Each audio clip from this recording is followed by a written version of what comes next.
భారత సుప్రీంకోర్టు ప్రధాన న్యాయమూర్తి మే 15 ఇచ్చినటువంటి ఒక తీర్పులో ఒక సందర్భంలో యువకుల్ని నిరుద్యోగుల్ని బొద్దింకలతో పోల్చాడు. దీనికి నిరసనగా కాక్రోచ్ జనతా పార్టీ ఏర్పడి అభిజిత్ దీప్కే కాక్రోచ్ జనతా పార్టీ ఆధ్వర్యంలో జంతర్ మంతర్ దగ్గర ఆందోళన ప్రారంభించాడు. ప్రధానమైనటువంటి కారణం భారత విద్యా వ్యవస్థ మొత్తం కూడా నిర్లక్ష్యానికి గురైంది.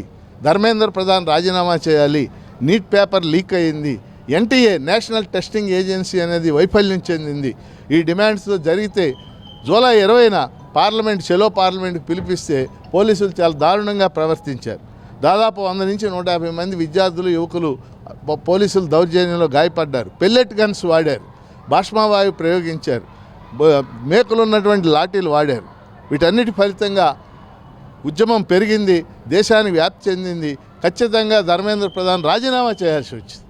ఈ ఉద్యమం ఈ దేశంలో సాధించింది ఏంటంటే గత 7-8 ఏళ్లుగా ఎవరు కూడా మాట్లాడటానికి భయపడుతున్నారు, కేంద్ర ప్రభుత్వానికి వ్యతిరేకంగా గొంతెత్తడానికి భయపడుతున్నారు.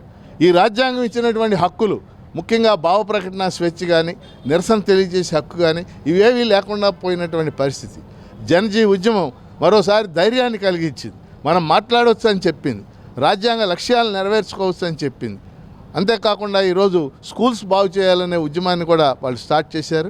అందుకని జనరేషన్ జీ, జనరేషన్ ఆల్ఫా ఉద్యమాలకి మనందరం కూడా సంపూర్ణ మద్దతు ప్రకటిస్తే ఈ దేశ పౌర సమాజంలో కొన్ని మార్పులు రావడానికి అవకాశం ఉందని నేను భావిస్తున్నాను.